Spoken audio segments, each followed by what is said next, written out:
Comic News, episode 153. I am one of your hosts, Chris, alongside Mike. What's up, Mike? Nothing. For us internally, this is 153 part 2 because we did not have an episode last week. We had some more technical difficulties that we think we worked out with the podcast. 150 episodes in, you don't think you would have technical difficulties, but sometimes components just did not work out of the blue. This is the way I look at it. This will be 153. We had 2 episodes lost, and one that got malfunctioned, but I was able to get the interview out of it. Mm-hmm. Right. So I'm good with that being the number. I'd rather be 0, but I'll tell you right now, this podcast episode has a 1.96% chance of being not saved or uploaded at all. So I think that's pretty good, right? As far as percentage-wise goes, we're under 2%. Yeah. And it was also double jeopardy because we were going to launch it late because I ended up in the ER Sunday, which is where we normally record. Yep. And hurt my back, which then caused me to be out of work all week.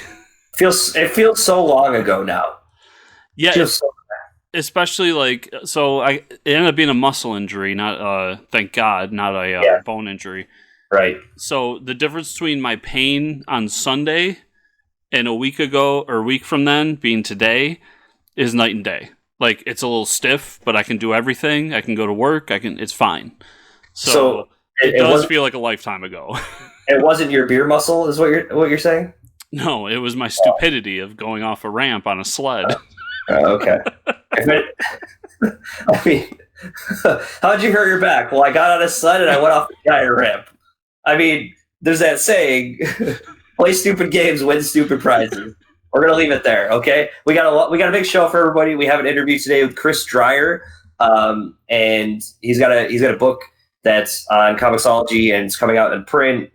Freaks and Gods. We're going to talk to him about this crazy, wacky book, and we love talking about crazy, wacky stuff. The characters in this book are out there, and it's awesome. So look forward to that later in the show. We got a lot of coming from little-known publisher 215 Inc.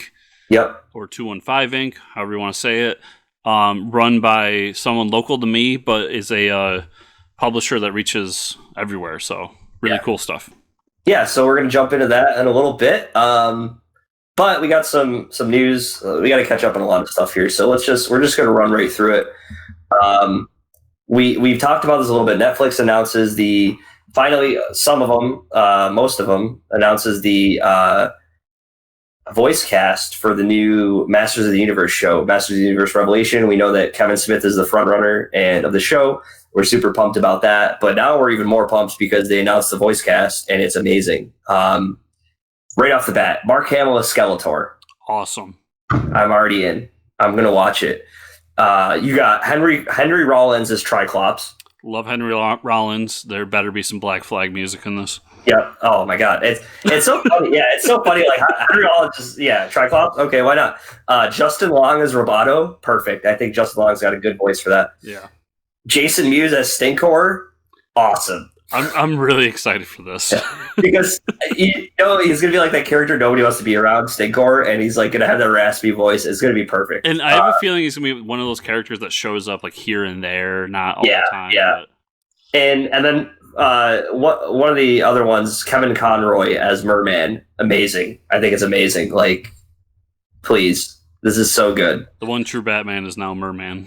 Yeah, there's more announced, but those were the key ones we want to talk about. I am so excited for the show now. I mean, and I was just in Think Geek yesterday in one of the stores, and there's just He-Man stuff everywhere. They're pumping the stuff out. They're getting people ready. Netflix has got some dollar bills. Yeah, they got 2 shows. They've been talking about a movie for years. I mean, it seems like He-Man is really trying to push to be something again. Yeah. So Marvel's Future Avengers anime, it was originally aired in Japan, is coming to Disney Plus February 28th. So that's pretty cool if you like anime, if you like Marvel stuff. That's this coming Friday too. So. Oh yeah, yeah. When we first talked about it, was like weeks away. Now it's like, this Friday coming up. So that's pretty cool. Yeah, I'm a terrible anime fan because I don't like subtitled anime. I prefer to just have the English voices. So hopefully that's the case. But I will. You're a lazy piece of crap. Yeah, I know all the anime fans are like, fucking plebe. When you're laying in your big comfy couch, you're just laying there, and you're like, you can't just move your eyes. You can't just shift them just a little bit lower. Listen, I read all day. I read all the time. Okay, when all I'm watching a fucking TV show, I don't want to read. All right. We're gonna move on. Listen, we don't need you pulling your back again, okay? Settle down. DC Universe announces a new show hosted by Xavier Wood called The Breakfast League. This show will showcase DC Comics centric tabletop games played by Xavier and celebrity guests. The first episode is going to be the DC role-playing game, DC Heroes.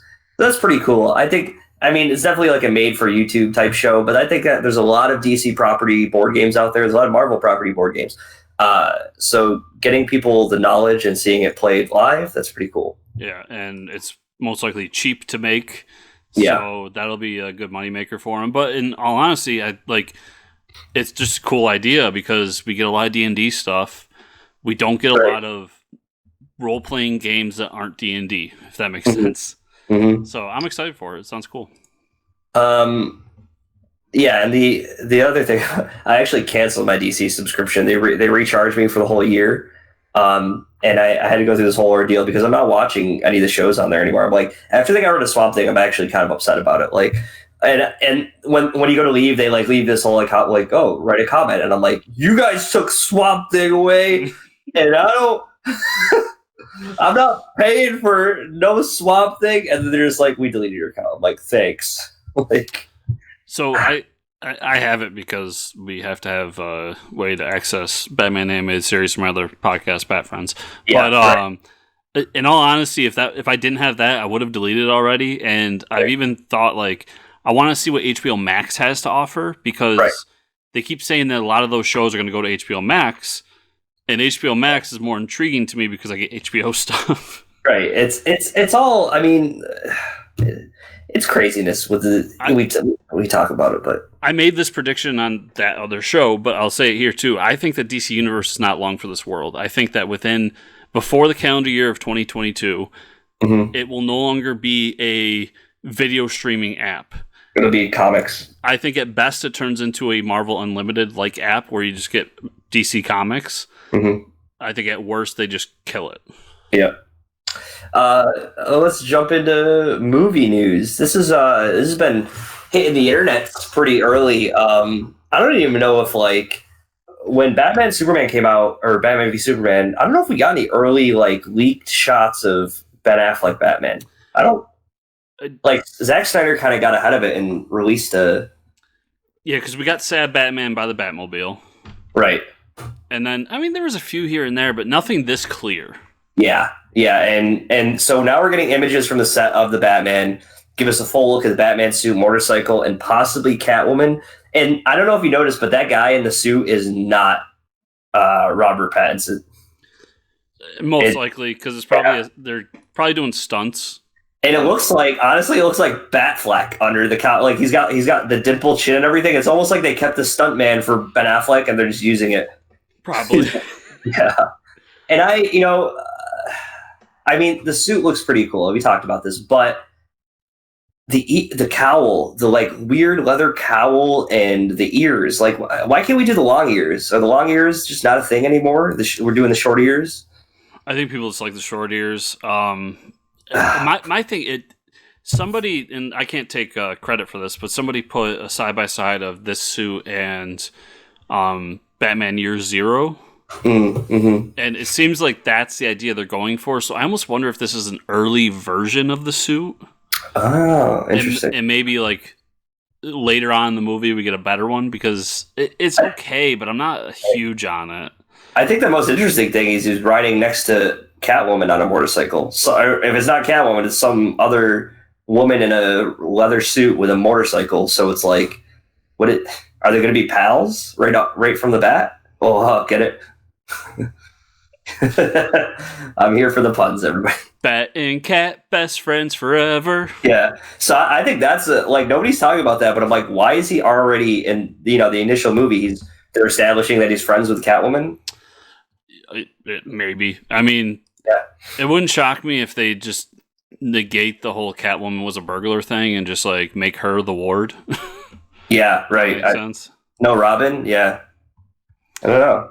It could also, I mean, there was that actress, I forget her name, who was playing an undisclosed role, but we all know that's going to be Barbara Gordon. I almost wonder if it could be her too. Oh yeah, maybe. Yeah. There's a lot of things, a lot of speculation that could happen. Yeah. Either way, I mean, more Batman. I want to see this movie at this point. Yeah, I do want to see the movie. The movie I don't want to see. Sony looks to be bringing Spider-Woman to theaters.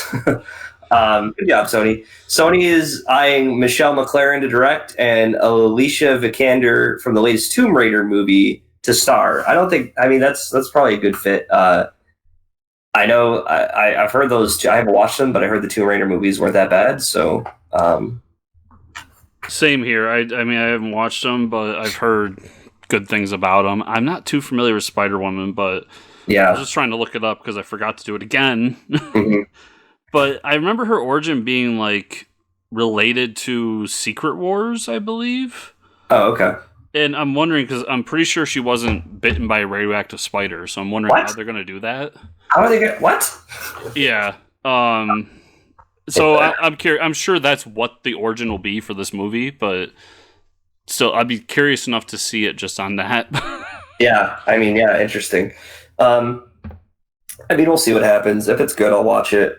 Speaking of watching things that are good, Chris watched Birds of Prey that I have not seen yet, and I've only heard good things. I mean, the critics and the fans are all, but it's, I guess they're I don't know if they're changing the title. What is it? Harley Quinn and the Birds of Prey or something like that. I don't know if they changed that after it came out, but Chris, after he gets done looking up the Batwoman origin, or the Spider-Woman origin, is going to tell us about Birds of Prey. Sorry, Spider-Woman, the current origin is that she was a soldier that was injected with spider blood serum, genetically altered elements of the character's previous origin. Do spiders have blood? I don't know. Maybe. It's weird. Okay, yeah. Birds of Prey. So yeah, they changed the name on like websites for SEO purposes, but it's still that long stupid title that I don't want to say again. Mm-hmm. I'll say neither of us are big Harley Quinn fans. You probably hate her more than I do, but neither of us. There's no hate. I mean, there's hate. There's renditions that I prefer, and then there aren't any other renditions. But either way, like neither of us are going out of our way to read a Harley Quinn book or watch a Harley Quinn show. Right. I went and saw this on Valentine's Day because my significant other is a fan of Harley Quinn and wanted to see it. Mm-hmm. And first of all, it should be Harley Quinn and the Birds of Prey because it is a Harley Quinn movie. Okay. Second, I really, really enjoyed it. It's a lot of fun. The action's really good. There's definitely one sequence in the movie that's going to stand out to everybody. And I think is going to get praised as one of the better action sequences in the year, if not a bigger, broader sense. And the character isn't as annoying as she was in Suicide Squad, so that was good. And I like how you pointed behind you, like back there in the trash. That old movie. And then who was it that played Black Mask? Ewan McGregor. Obi-Wan himself. He is fantastic in this. Good. They make Black Mask like a crime boss who owns his own club, and his like bodyguard is Zaz, which was kind of weird, but it worked. Mm-hmm. And he's very flamboyant and over the top, and just he really stands out in this movie because his character just fits the feel of the movie. Cool. And I really, really enjoyed it. All the characters coming together at the end was great. So you meet every character individually, and then they kind of cross paths once in a while. Okay. But they really don't become the Birds of Prey until the end. Okay. So, like, what do you think? Second movie coming? Definitely 100. Well, okay. It seems like the movie didn't do so hot in the box office, but we'll see what international feelings are on this. Yeah, it seems like it's going to do great in China. I can just tell. Yeah, but it definitely they wanted to make another one. Okay. It wouldn't surprise me if they do it and they just change it to Harley Quinn and the Birds of Prey, Right. or do something along those lines just to get a better name recognition out there. But definitely go see it. It's a lot of fun. It's good, and you don't need to be a big fan of the character or know a whole lot about these characters to enjoy it. And I think another part of this is they made it rated R, which is like, do you feel like the movie needed to be rated R? Like, or were they cutting away a whole fan base of like? I don't think a lot of fans are going to see it, especially like younger people who enjoy Harley Quinn aren't going to see it until it comes to the theater, DVD or Blu-ray. I would assume, but so they obviously wanted to chase the Deadpool thing, right. And it worked for them with Joker as well. But I think that the scenes that made it rated R weren't necessary. Okay. The whole there's a scene where she basically gets high on angel dust and goes nuts. Like, you didn't really need that. There's some cursing. There is some pretty gory violence as well. And I think that would be the one thing is a few of the scenes with Zaz and some of the things he does, I do think were necessary for that character. But so maybe it did need to be rated R if you want to keep Zaz as one of the characters. He's replaceable, definitely, but I did enjoy him and his role in this movie. So cool. All right. Well, we won't hold the interview back any longer. We're gonna jump over and talk to Chris Dreier, and then we'll see everybody on the other side. And welcome back, everybody. Today we have a very special guest. I want you all to welcome to the show Chris Dreier. Welcome to the show, Chris. Hey, thanks. Great to be here. Yeah, thanks for being here, man. We know you got some stuff out right now. We'll talk about Freaks and Gods in a second here, but what we like to do, especially first timers, is talk about your origin story or your love for comics. Have you been reading comics from an early age? What made you want to write a comic? So let's just start there. Have you always read comics? Yeah, I got my first comic when I was 10 years old, which was 30 years ago. Okay. Yeah. It's a funny story. I got it in I was in a parochial school, and we used to do these flashcards for math. And at the end of the week, if you had a certain number of flashcards, you can go to the table and buy all these dollar store crap. Oh. And I never got a flashcard because math is not my strong point. And I got finally one flashcard, and the only thing I could afford was Marvel Premiere 3D Man. And I was like, well, I guess I'll take it. And exactly at that point, this went downhill from there for me, I guess.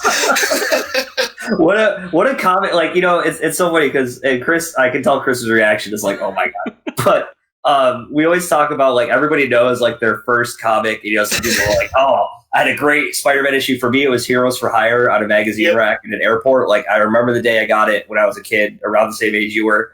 But that's not necessarily the best comic. No. But what a great. That's awesome. But it started it. I soon discovered a local comic book store opened up I'd say about a year or so after that. Cool. And and then X-Men.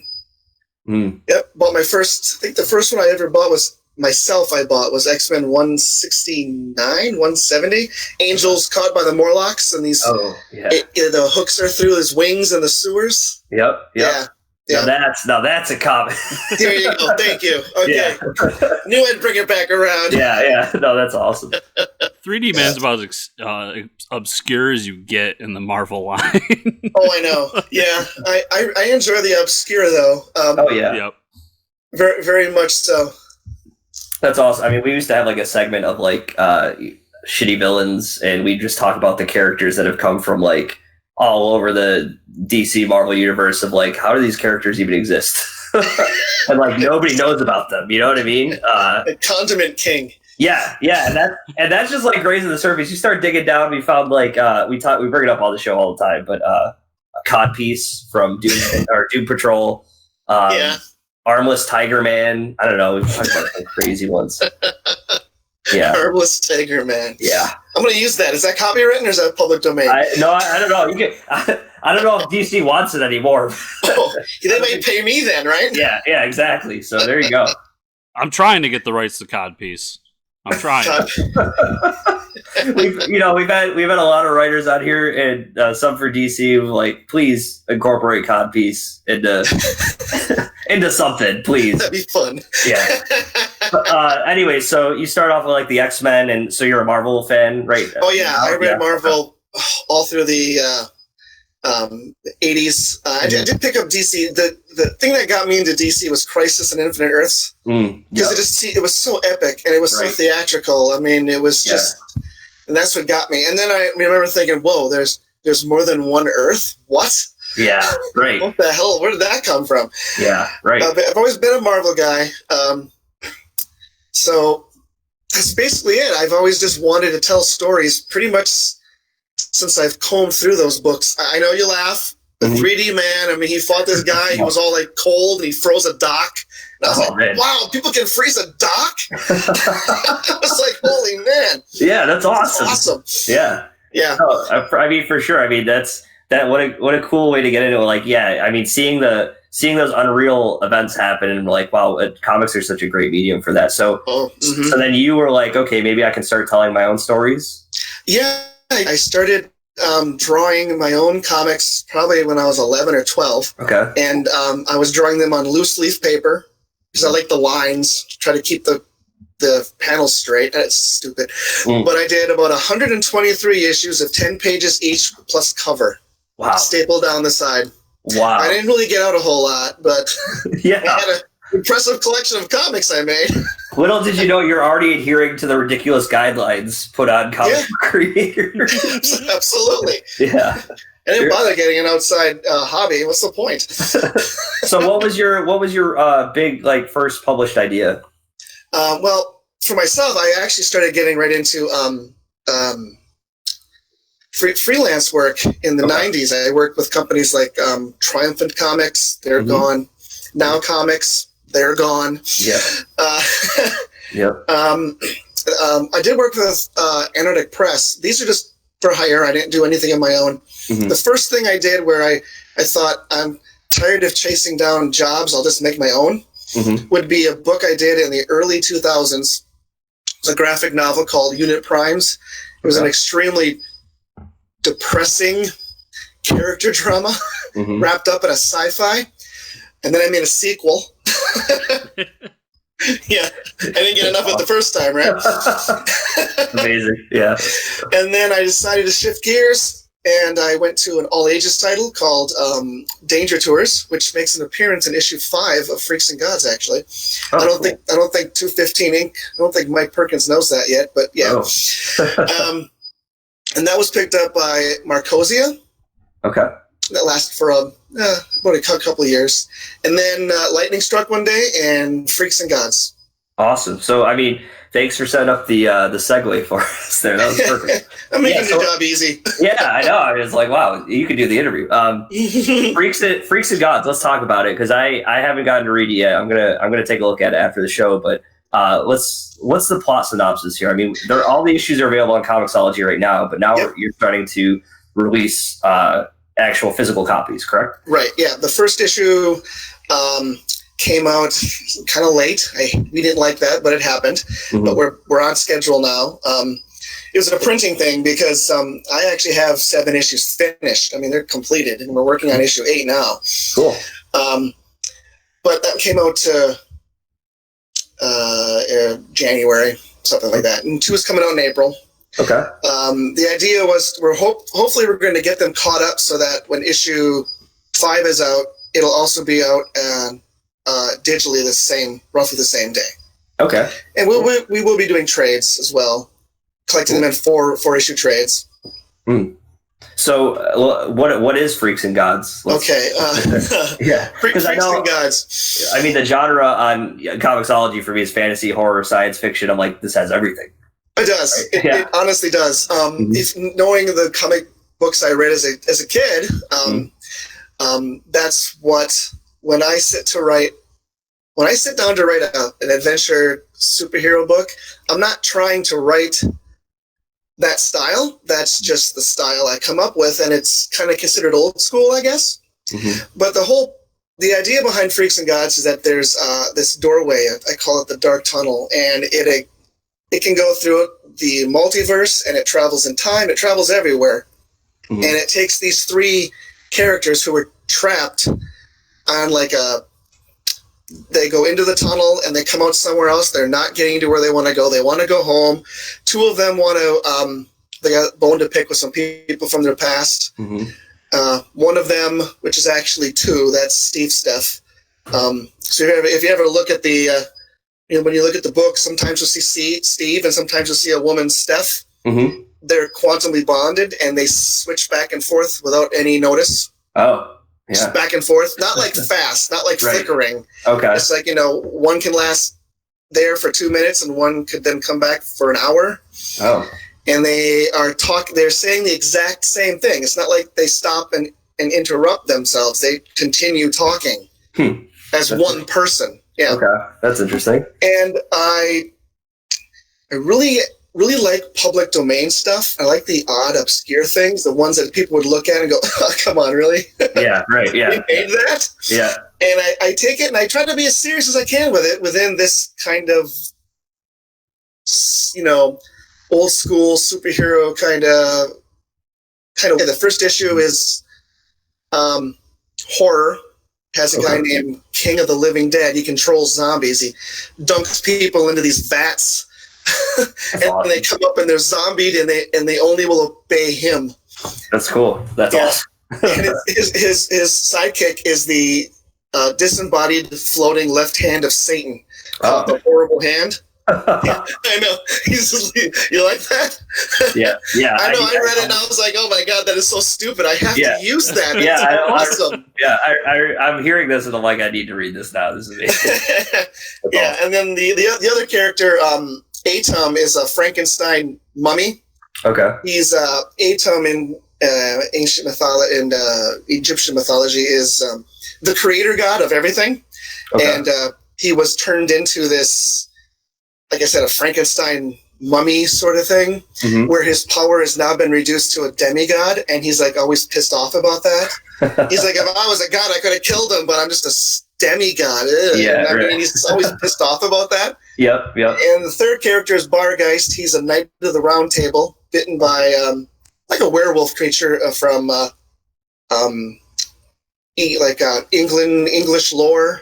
Called a Bargeist, and he is like a big, giant purple werewolf dressed as a knight, carrying a sword and a shield. That's awesome. It makes sense. Makes sense to me. I mean, yeah. Why wouldn't all three of these characters hang out? And they're like super friends now. They're like super buddies. They're helping out each other. That is amazing. So, I mean, are these characters that you just had an idea for, and you're like, these? I mean, I could make these three work together. Yes and no. Okay. Originally, I was going to do a all-ages title called "Oh My Freak and God."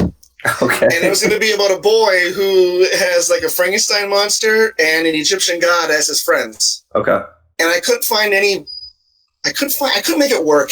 So, like most creators, I have a drawer, notebooks of ideas. Right. And one day, the whole public domain thing and the old dark tunnel I created back in high school and the Freaks and God, it all just kind of boom like lightning one day. And I was writing out all their origins, and I was writing so fast, I'm still concerned I may have forgot something. It just came out that fast. That's awesome. It just hits you like that. You're like, okay, I can make all this work together. Yep. Sometimes you have. I mean, if you have to work too hard at it, then don't waste your time. Go on to something else. It's not going to work, and the readers will know that it's not working. Right. Yeah. You can almost tell. Yeah. Mm-hmm. Awesome. Well, I mean, where would you send the viewers if they want to like track what you're doing? How could they follow? You can go to Freaks and Gods has a fan page on. Facebook. I'm also on Twitter and Instagram. Both of them are Freaks and Gods, or some like Freaks and Gods, one word. Mm-hmm. Sometimes I type it with the ampersand, but those, they don't allow that. So Right. Yep. And you can also go to 215inc.com. That's where you can purchase the first issue if you haven't got it yet. Okay. Yeah, those are the places. I'm usually active on all of those. Yeah, and issue 1 is available now in print. Yes. And issue 2 is currently in the previews catalog that you all have in your hands. So if you want to pick it up, you can order it through there. And also Comixology, any other places you can get digital comics. Chris, thanks so much. We loved having you. And hopefully we can have you again sometime. Thanks a lot. I appreciate it, guys. Yeah. All right, take care. You too. Bye. Awesome. So please go check out that book. Sounds wacky as hell. Freaks and Gods. And we love wacky, so Chris and I are both going to be reading that tonight. Oh, yeah, for sure. We already talked about it. Off-air discussions that nobody sees. Make you believe the show is scripted. But is it? I don't know. Anyways, let's jump into the comic book news. There's quite a bit, especially after this week with some crazy stuff's happening to DC, and we'll talk about it in a second. But what the hell? Lots of DC news. What the hell is going on? I woke up one morning and I was like, I checking like Reddit, and it popped up, and I was like, what the hell is going on? Was it Friday morning? I think a Friday morning. Anyways, we'll talk about it in a second. First, a little more enjoyable and exciting stuff. We know what DC's free comic book day comic will be. It's called Generation Zero. And it's going to set up a stage for a new timeline as well new events for the future of DC. And apparently, well, I don't, all of this could be speculation now because things have happened. But Wally West is going to be taking the power of Dr. Manhattan, which I could really not care less about. I don't think that's cool, but I don't think it's necessary. Yeah, I mean, we all know the speedsters are OP to begin with, overpowered as hell, but... Yeah, it's like, we get it, he runs fast, but it's exciting. It's going to we got the Wonder Woman 750, that's like the beginning of the new DC timeline, and then this is going to help solidify as well as the next bullet point, but it's cool to see that we're finally going to get the new timeline, and we're going to try to... It's going to be figured out. I just really hope that, and maybe with later news, I really hope that this timeline sticks for a while, and we don't jump to another quote-unquote reboot or rebirth or New 52 or whatever. But yeah, listen, DC, leave Watchmen alone. Yeah. You can't do it right. You just can't. And I don't understand the whole. I mean, I'm not a writer, obviously, but or someone who coordinates all these crazy DC events and timelines and things. But the plot device of just taking a character and making them super godly and overpowered as like a big event, you know what I mean? It's like it almost forces like all these writers to react like, oh, this is such a big event. He's super powered now. He's all seeing and omnipotent, and now you have to write all your other DC books to like take note of that. Batman's gonna be like, in your Batman book, he's gonna be like, oh, well, you got Dr. Manhattan, Flash, and it's like, what is he even talking about? Like, it's just so weird to. I don't think it's a strong enough plot device to have everything react to of like, oh, he's just gonna be super powered. I mean, all the Flash fans are probably. I don't know. I'm not. I mean, I like Flash, but the diehard Flash fans, I don't know how they feel about it. Yeah, see, I'm one of those guys that doesn't care for Flash. Like I've tried, and I can't get into them. But my big problem here is that you have the Watchmen, right? And your whole thing was to do a 3-year-long event that ends in, well, Dr. Manhattan just wants to be Superman, and then, well, now he's going to transfer his powers over to Wally West. Like, fuck you, no, like, just stop. Like, yeah, right. I mean, if this ends up being the greatest thing I ever read, I will eat crow here on the show and tell you is the greatest thing I've ever read, or I really enjoyed it. But right now, where DC's past stands with Watchmen, I can't, like, I don't want them to touch it anymore. And I feel like DC has such a good thing going, but we're just going to move along with the news. I mean, after the free comic book day, we're getting a bunch of one-shots from DC to solidify the new timeline. The 5 one-shots are coming from talent like Brian Michael Bendis, Robert Venditti, Dan Jurgens, Doug Menke, Brian Hitch, Ivan Reyes, David Marquez more, and the first will be Generation 1. It's going to be Age of Mystery. It's going to focus on DC's Golden Age heroes. But as far as like what we're getting after that, I mean, they're pretty much setting the timeline for everybody, so I guess see where that goes. So my feeling is this is Dan Didio released months ago the new like DC timeline and what it's going to be, and there was Generation 1, Generation 2, up until Generation 5, right? Which is what we've been calling 5G, which is what the new timeline is supposed to be.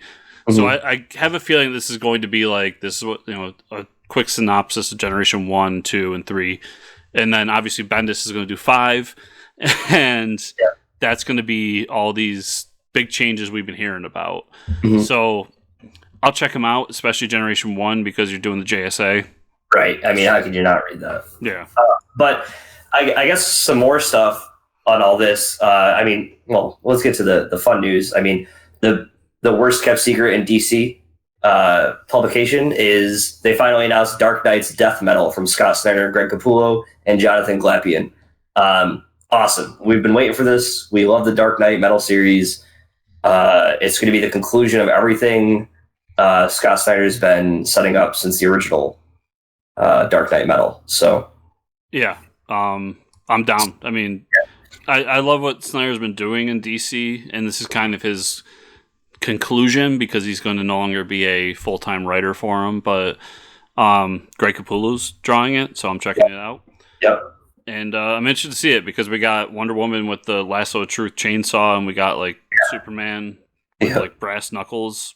You're going to tell the truth and be ripped apart at the same time. So I'm down. I mean, it's everything that's happened in Justice League. It's Year of the Villain and Batman Who Laughs, and all this shit come together and concluded. So I'm down to see where this all ends up. And then a couple other cool things. Jeff Lemire and Andrea Sorrentino are getting another chapter to the Joker Killer Smile universe at Black Label. The one-shot's titled Batman the Smile Killer, coming May 2020. Awesome. Give Jeff Lemire all the stuff to do, and Andrea Sorrentino, amazing artist. But yeah, do it. Really enjoy Joker Killer Smile. Yep. I think it's a great series, and I'm down for more. Yeah. I'm so excited for this. This is like, this is what, like when the Dial H news hit, or like the Wonder Twins. I was like so excited for those books. This is the next big book. I'm telling you right now, I'm going to buy like 20 number ones. Speculate this book. Man-Bat's getting his own series from writer Dave Wilgos and artist Sumit Kumar this May. So Man-Bat finally, it's his time to shine. You gotta part man, part bat.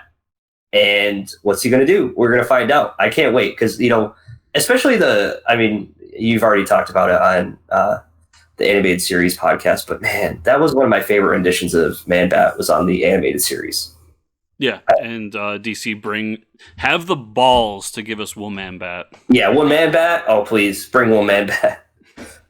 I want to see that written down on paper so I can be like, ha! They did it. That's a reference to Batman, Bat Friends podcast. Everybody, so go check that out on iTunes. Yep. Shameless plug. Anyways, we're gonna continue with the news because I don't want you plugging your podcast. Anyways, Speaking of the other podcast, the continuity of Batman, the animated series, is going to continue with a 6-issue digital series. What? From the man himself, Paul Dini, and artist Alan Burnett. The series is going to feature characters from DC that never appeared in the original animated series. This is huge. And I think, because of the digital first release, this is going to test the water of are you fans still out there? Like, do you want more of this universe? Yes, everybody does.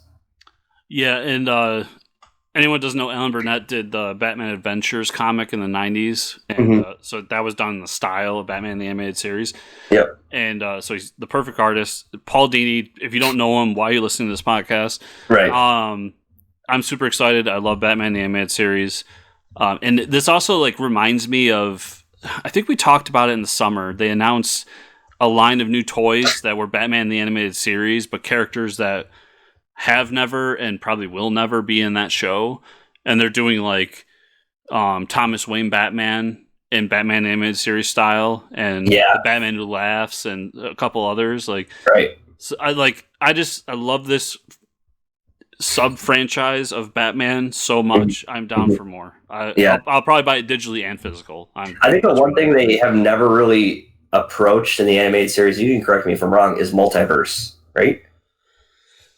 Not in the animated series, but I believe because the way the DC animated or 90s franchise worked, that universe goes into other shows, and Justice League Unlimited is a part of that universe.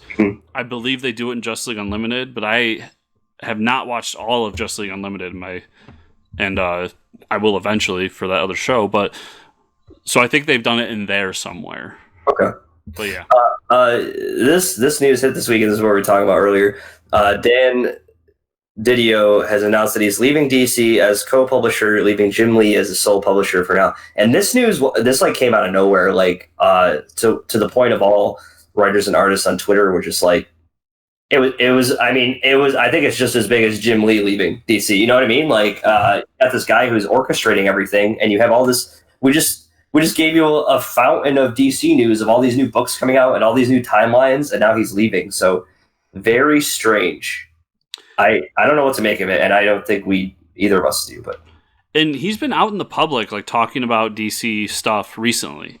And he's so passionate about it. So I don't know what caused all that. I mean, he's the guy that got us Wonder Twins, the new Dial H book. Like, he's pumping out these obscure books that are doing great right now. It's 12-issue series. Like, I don't think DC was in a bad place with all these chances he was taking, all this wacky stuff. But I don't know. No, I mean, I have heard that creators say that Didio has kind of like ADD, and what I mean by that is something starts and he's ready to go to the next thing, right? And I don't know if that's a bad thing, right? Because you were doing 52, but he was prepping Rebirth, and that's good to keep thinking about the future of the brand and everything, but maybe that's it. Maybe it's not. I don't know. But Didio is a guy who he gets a lot of flack, and I kind of like him. I really liked his OMAC series he did in 52. I believe, isn't he writing the Metal Men series right now? I'm not sure. I believe he is. So he must be done with that if he's leaving. Right. So I think he's a decent writer, and I mean, DC under his tutelage is the DC that got me into DC, so I can't say too much bad stuff about it. I'm just as shocked as everyone else about this one. I'll be interested to see. I'm sure we will come back to this news in the weeks to come because I'm sure something else is going to pop up. But I'll be interested to see where this story goes in the following weeks and months. So that's interesting about Metal Men. It is written by Dan Didio, and it's only on issue 5 out of 12. Yeah, so I'm wondering if his part of that book is done. Yeah, I mean, yeah. So because if issue 5's been released, right? Yes. Yep. When does issue 6 come out? Good question. I don't know. I don't even know if they have it listed here. No, it's not even listed. Okay, so. Well, let's assume they're doing this properly, which DC, so probably not. Yeah. Maybe. So they've already solicited 6, 7, and 8.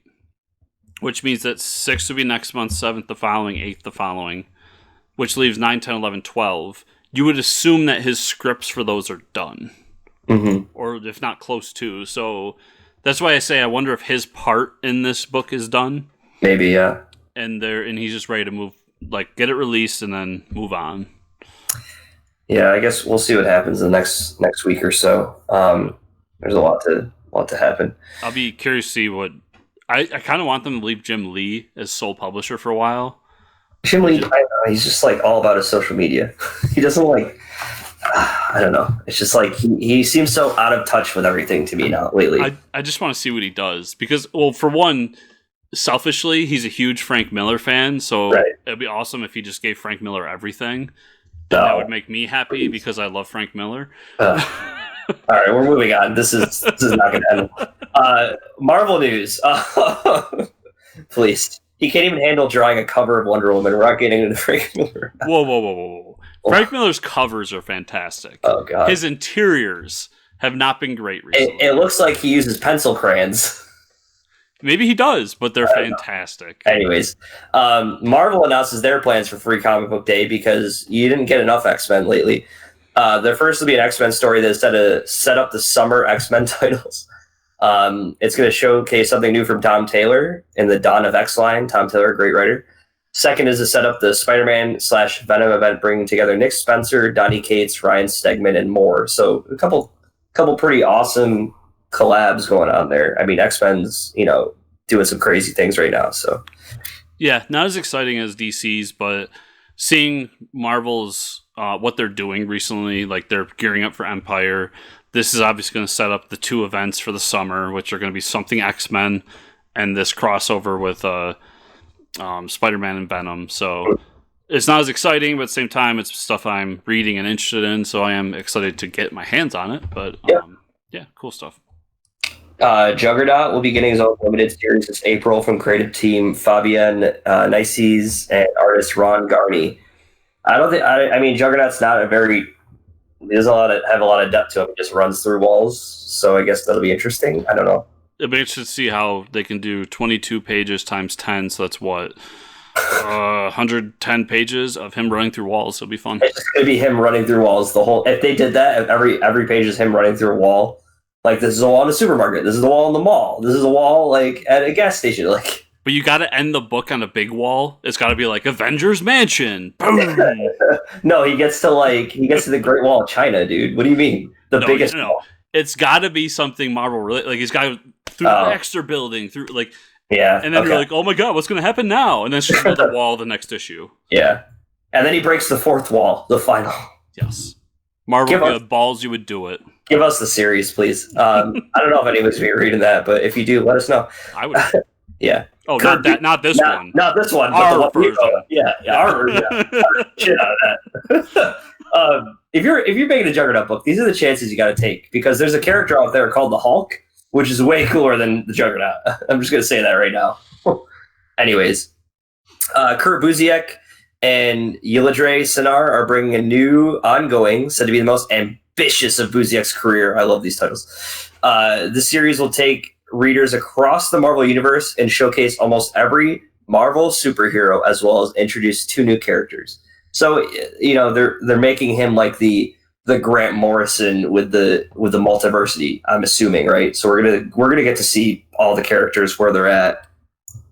It's pretty cool. I wonder if he's going to do what he did for Astro City for Marvel. Mm-hmm. And that's what they mean by this, because Kurt Busiek did Marvels, but I think before Astro City. I could be wrong, but and that was a really great look at the early age of Marvel from the viewpoint of a reporter on the ground. Right. And I'd be interested to see him do something like that in current continuity. I hope that's what's it, but either way, I'll check out what Kurt Busiek is going to do. Yeah, he's a great writer. As to be expected, the Empire event, that's Empire with a Y instead of an I, is growing in many ancillary books. Empire Squadron Supreme, coming from Mark Waid and Dio Medina. That's actually an awesome team up for Squadron Supreme. Empire Thor from Ram V and Pascal Ferry. Yeah, these names are getting more obscure and more obscure.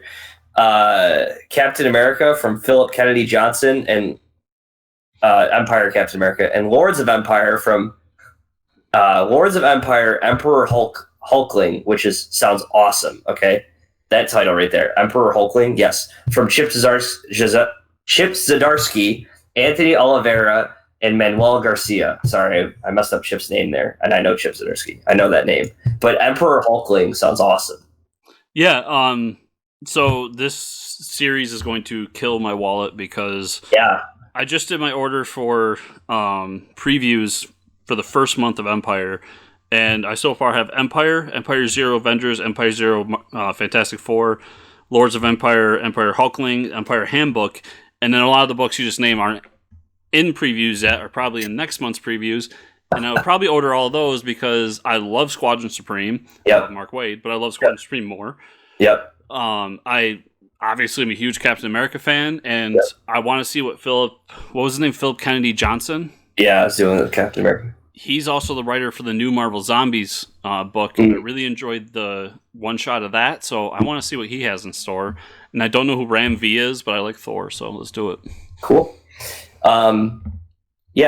Joke. And I actually might pick up some of the Empire books because some of those sound awesome. I do like myself some Squadron Supreme and Mark Waid. So Joe Kelly, Chris Bacalo are reuniting for a new ongoing series, Nonstop Spider-Man, coming this June. So Joe Kelly, great writer. I don't know. Nonstop Spider-Man. I believe that's the creative team from the old Deadpool series. Okay, so it's going to be a wacky Spider-Man series. So yeah, and everybody talks about that one as being the great Deadpool run. Mm-hmm. So I don't know if I want another Spider-Man book though. Yeah, who knows? I'm sure Spider-Man fans do. Oh yeah, I mean, if it was 5 Captain America books, I'd be so happy. But right. All right, let's. You just want a Captain America book other than the one you have to read right now. Yes. But let's talk about what we've been reading. I have been reading a lot. Like I said, I'm almost caught up on the Birthright trades. I am caught up on Jeff Lemire's Gideon Falls. I finished volume 3 this week. That book is amazing. The difference, not even like the quality of the writing, but like the setup for volume 1, the setup for volume 2, and where we leave off in volume 3. This book has become one of my favorite books. Gideon Falls by Jeff Lemire. I mean, we talk about how great a writer Jeff Lemire is. It starts off as a horror book, right? Volume 1 is straight horror. And it continues to be horror. But it incorporates, and I'm not spoiling anything, it incorporates time travel and also multiverse stuff. But with an aspect of horror, like reaching into this area where you're beyond space and time, something evil is lurking. And whether it's a demon, a devil, we don't know yet. I mean, it's all, and Jeff Lemire might never even talk about it, but amazing. And where they leave off with volume 3 is just like such a cliffhanger. You're slowly getting these answers reveals of like who this character is, what is his past, where did he come from, why did he disappear at an early age. Amazing book. If you like horror, if you like sci-fi, not even that they're in space, but the aspect of something not futuristic is tied to a multiverse. It's awesome. And the art is fantastic, very creepy. The creature that is like following him around is kind of terrifying. Like I've never been like too scared of a book, but it's really good. That's also Andrew Sorrentino, right? Yes. Yep. Okay. Yeah, the art is so good. I have like 3 or 4 volumes of that, and I just haven't read it. Yeah, you got to start reading it, man. It is so good. And I don't think volume 4 comes out till April, I believe. So I mean, yeah. And there are 3 volumes then. I'm on volume 7 of Birthright right now. So Birthright has been really good. And we're getting to the point of like the main character, why he chose to side with the evil King Lore and like come back to his home world. So there's he wasn't just like, yeah, I want to be evil and help you out. He sacrificed some things to like get back to his family. So another great book. And I think volume 8 might be the final volume. I think that story's finally wrapping up. Next series I'm going to be catching up on is Black Science. I've been powering through some stuff. I mean, these are trades that I've just kind of set aside, but they're amazing stories. All right, so let's get to the single issues that I read this week because I can't stop, won't stop. Batman 89. Again, we have this new villain that they've shown in the book this issue. Don't know who the villain is. I'm really interested though because this villain's going after the Rogues Gallery of Batman. The villains originally made a deal with this person. Don't know what the deal was of maybe how like they're going to reshape Gotham. I don't know what the deal is. But mainly this whole plot was to keep Batman distracted. And we find out at the end of the issue he's distracted because Joker he shows up at the end of the issue, Joker does, and he's plotting to go after the Bat family. He has like a board of the Bat family and all their alien, like their actual identities. So, I mean, yeah, the Joker thing's been done before. I'm hoping that this is like a B plot and the main plot is this new villain, because this new villain looks pretty cool. It's got a cool suit and I don't know who they are. So, I think I said when they took Tom King off the book that they didn't want to continue Tom King's run because they wanted Joker to be number 100. Yeah. It wouldn't surprise me if they keep setting this up for another as a B story. Okay. And then it becomes the main story for like 100. 95 through, and there's some big reveal in 100 or something. Wonder Twins number 12, man, very sad. What a great ending to a great story, but it's, I mean, this story works as a 12-issue series, and we appreciate it so much because it is a limited series, but then it also means it has to end. Like Freedom Fighters ended, this had to end. I think it was a great wrap-up for the series. You've been following what we've been saying about Wonder Twins. The Wonder Twins actually get their own part of the Hall of Justice, because remember, they were like interns helping out. They get Asterisk, which I can't remember what it stands for, but it's the twins are running it, and the two maths, I can't remember the name, but to identify different threats that aren't really normal to what the Justice League has to deal with. And then the Justice League actually helps they were keeping the maths hidden because, originally he was bad. He was working with Lex Luthor and the villains, and they kind of realized, okay, well, maybe it wasn't his fault. Right, so the Justice League's like, yeah, we'll help you out with this. I thought it was a great wrap up. And then what's his name? The Scrambler has some redemption in the issue too. He wasn't such a bad guy, right? Just kind of misunderstood. I thought it was a cool issue. And you read it too, right? I didn't. Oh, okay.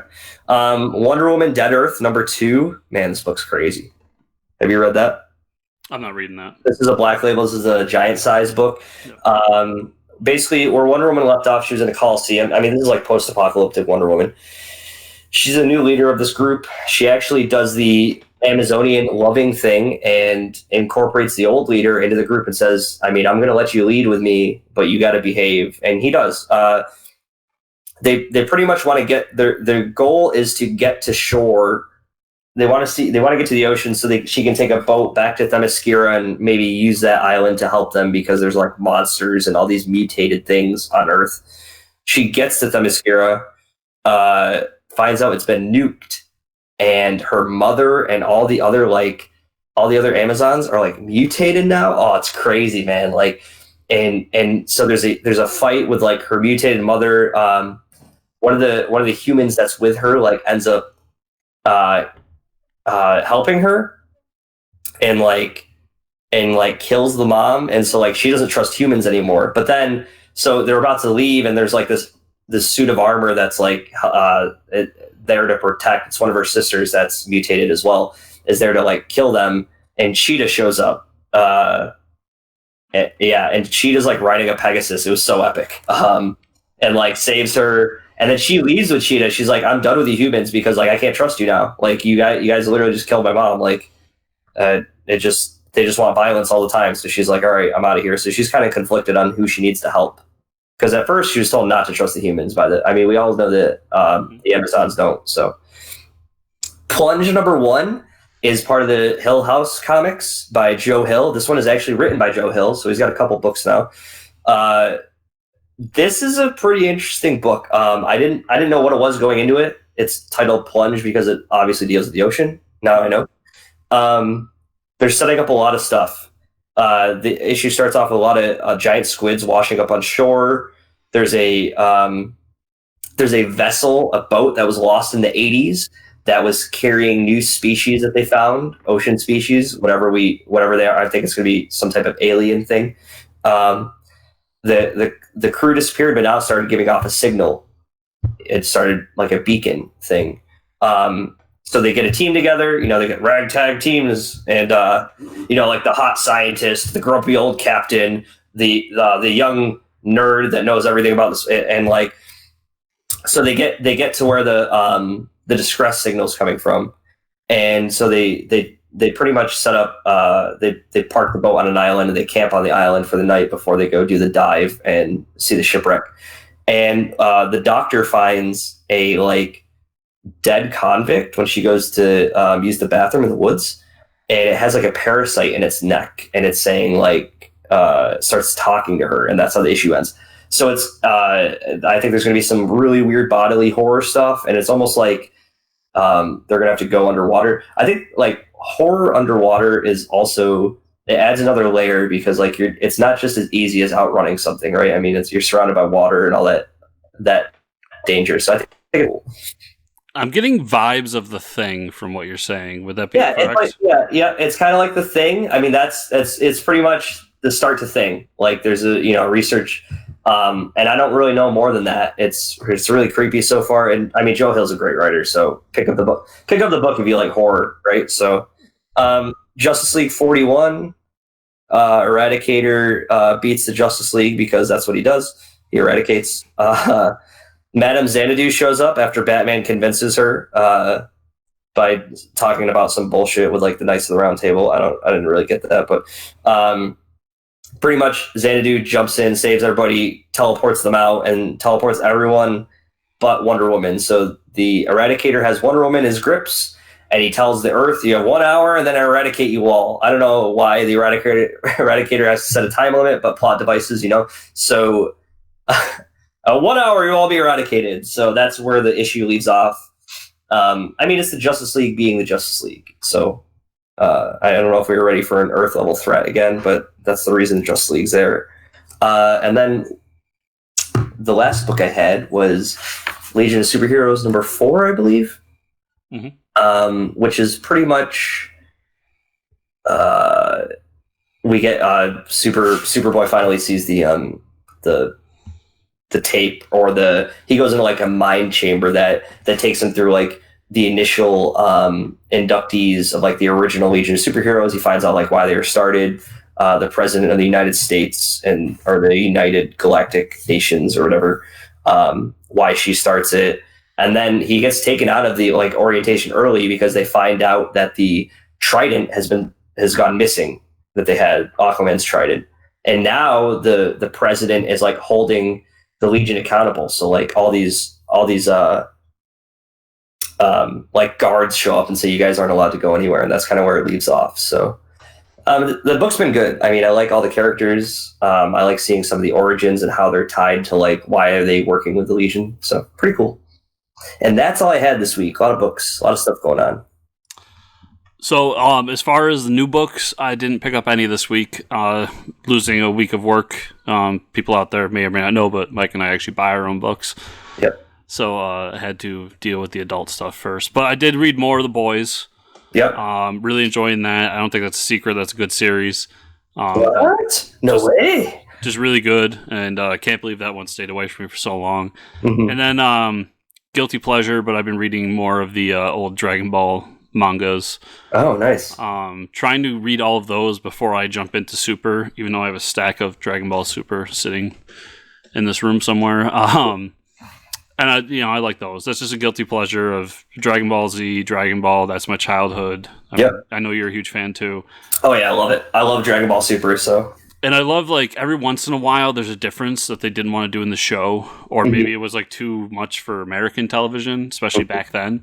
Yep. And those are like funny to pick out because I always like take a picture of them, send to my buddies. Like, do you remember this from the show? Like, this didn't happen. Yeah.